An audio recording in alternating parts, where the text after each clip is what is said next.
আজ যেই সম্পত্তির জন্য আপনি লড়াই করেন, আপনি আসার আগে সেই সম্পত্তি অন্য কারোর ছিল। আপনি যখন এই পৃথিবী থেকে চলে যাবেন তখন সেই সম্পত্তি অন্য কারোর হয়ে যাবে। মাঝখানের এই সময়টুকুতে আপনাকে শুধুমাত্র ব্যবহার করার সুযোগ দেয়া হয়েছে। আর আমরা কি করি? এই সম্পত্তির কারণে লড়াই করে করে আমরা আমাদের সম্মান, সম্পর্ক, ভালোবাসা সব কিছুর বিসর্জন দিয়ে ফেলি। প্রকৃত অর্থে সম্পত্তি কারোর হয় না, আর আমরাও কারোর থাকি না এই সম্পত্তির কারণে লড়াই করতে করতে। এই জন্য সময় থাকতে বুঝে যান, আপনার নিজের আসল সম্পর্ককে খুঁজে নেন। সম্পত্তির থেকেও বড় সম্পর্ক, এটা আমরা আজ ভুলে গিয়েছি। যদি আমরা এটা বুঝে যেতাম যে সম্পর্কের থেকে বড় সম্পত্তি নয়, তাহলে হয়তোবা আমরা আগের অবস্থাতে ফিরে যেতে পারতাম।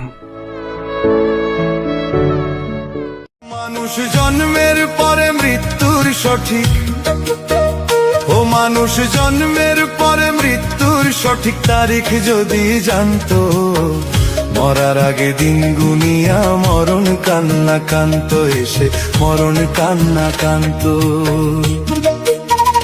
ও মানুষ জন্মের পরে মৃত্যুর সঠিক, ও মানুষ জন্মের পরে জীবনের হিসাব মেলে না, আমার জীবনের হিসাব মেলে না।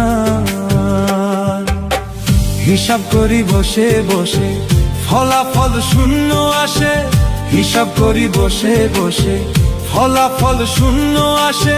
যতই করি ক্যালকুলেশন সঠিক মেলে না, জীবনের হিসাব মেলে না।